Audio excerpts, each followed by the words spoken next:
One day, while Saeki Maho visits her favorite hangout spot, her local home center, a sudden earthquake knocks her unconscious. When she awakens, she discovers she and the entire home center have been transported to another world, at the bottom of Melquodia Dungeon, home to the fiercest monsters imaginable. Joined by a misfortunate adventurer named Fiona, Maho needs to find a way out of this dungeon.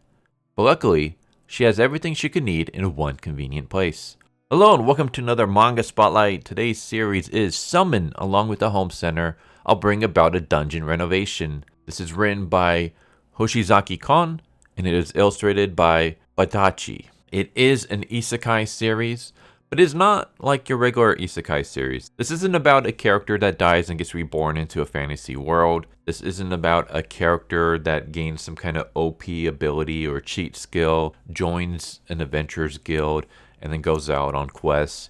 They're not trying to defeat the Demon King.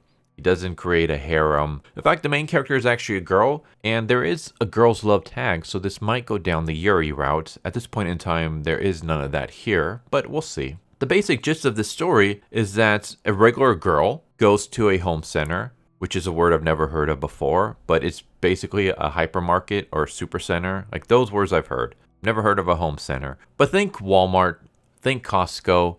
It's basically a giant store that sells a bunch of groceries, furniture, tools, gas, like whatever you can think, animals, like pets. So it's pretty much an all-in-one store.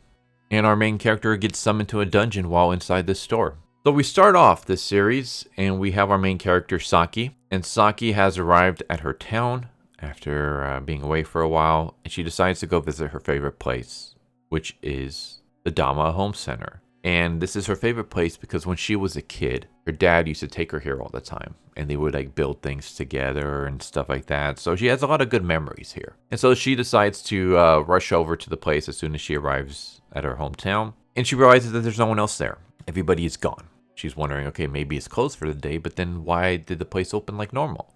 She walks around. She sees that there are pets around, but there are no customers and no staff. And eventually the building starts shaking and she slips and she falls unconscious. When she wakes up, there's another young girl standing over her. And this is Fiona. And Saki's like, are you a new part-timer? I'm sorry, like, just excuse me for a minute. My parents must be word sick. Because she thinks, oh, maybe I've been unconscious for a while. So she leaves to go back home. And when she steps out, she just sees a giant wall. And she looks around and she sees that she's enclosed in some weird area. There's a giant wall surrounding her on all sides. There's a giant stone ceiling. And it's just the department center here in this room that wasn't here before. The sky is gone. Where the hell am I? Where is this place? The girl, who we will find out is named Fiona, arrives and says, you're a human, aren't you? And Saki is obviously confused. She's like, are you a cosplayer? Like, why are you dressed like that? And she says, what? Is that your occupation? My name is Fiona. Just Fiona. Well, I'm Saki. She basically asks, are you a noble? Are you a mage? A magi? Like, what are you? Saki has no idea what the hell she's talking about. She's like, I'm just a regular person. Where is everyone else? There's no one else around here. And Fiona explains, yeah, I've looked around and I can't find anyone else. It's just us. And eventually, Fiona explains that this is a dungeon. This is one of the deepest levels of the dungeon. This is a very dangerous part of the dungeon. And I'm an adventurer. And Saki realizes, oh no, I've been teleported into another world. Did that quake kill me or something? But then why did it bring along the home center? Okay, this has got to be a dream. Maybe I should try to wake up. So she starts pinching her cheeks. Nothing allows her to wake up. And then Fiona, her stomach rumbles. It turns out that she hasn't eaten in 3 days. So Saki rushes into the home center and starts just grabbing bottled waters, porridge, all this kind of stuff to make her a meal. We get kind of like a cute moment where she hands over the water bottle to Fiona, and Fiona just kind of stares at it, and she has no idea how to drink from it. And so Saki has to show her how to twist the cap and stuff. Basically says she's a beauty, but she acts like a child. But yeah, Saki gives her food. She eats a lot. And she basically starts crying, Fiona. Because she's like, I thought I was done for. I was close to dying. Saki just basically gives her a shoulder to cry on. And eventually she falls asleep. And Saki goes around, feeds all the pets and stuff. And decides to take one of the dogs for a walk. And then she decides to go explore the place. So she looks outside and she sees that The home center and like the parking lot have been teleported with her. And we even see that there's like one of those electric poles. But the electric pole, the line has been cut. But yet there's still electricity going through the home center. So she's kind of confused, like, this doesn't make any sense. Eventually she sees this like dungeon door. She's able to open it. She walks up some stairs and she sees something very surprising. We come back to Fiona, and Fiona wakes up and she realizes that Saeki is gone. So she starts running around the store. Eventually she sees that the dungeon door is open. And she's like, that's impossible. The door is sealed by magic. Like, even I couldn't have opened it. How the hell did it get open? Maybe Saeki opened it. So she decides to rush in, and she sees Saeki standing right in front of a sleeping dragon, taking pictures of it. And of course, Fiona's freaked out because this is a red dragon, which means that it's a dragon king, which means that it can cause untold amount of destruction.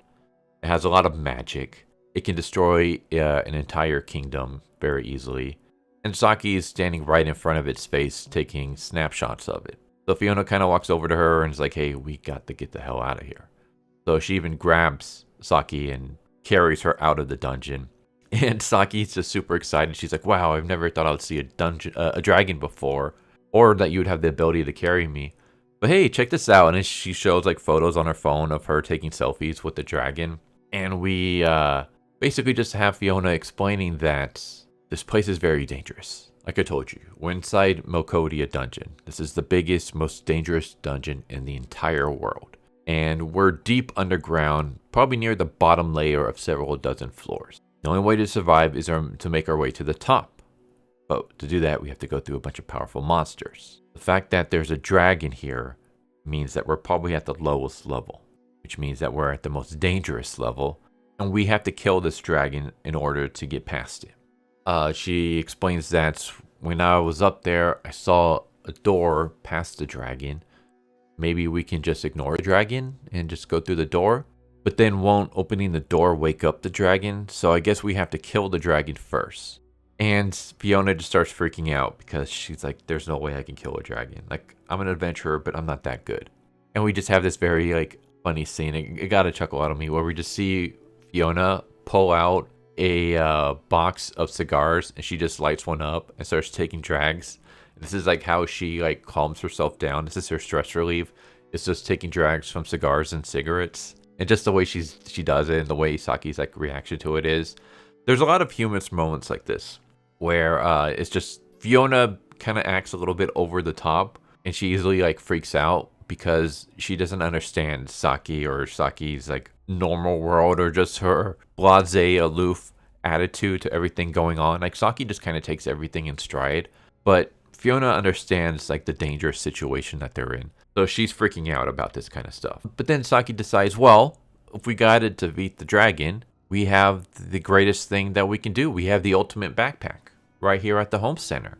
We'll come up with ways to kill this dragon. We have Saeki going around, and she discovers something. She starts looking around the store, and she realizes, you know what? I grabbed a bunch of porridge and water and stuff to feed you earlier, and I noticed that the shelves still seem to be stocked up. I want to test something out. So we have this kind of funny moment where they go up to one of the shelves, they grab some granola, and they just kind of calmly open the bag and start stuffing their faces as they're staring at this shelf. And they realize that the empty spot where the package that they just grabbed was, all of a sudden another package appears. So they realize that they have an infinite stock of whatever's in the store.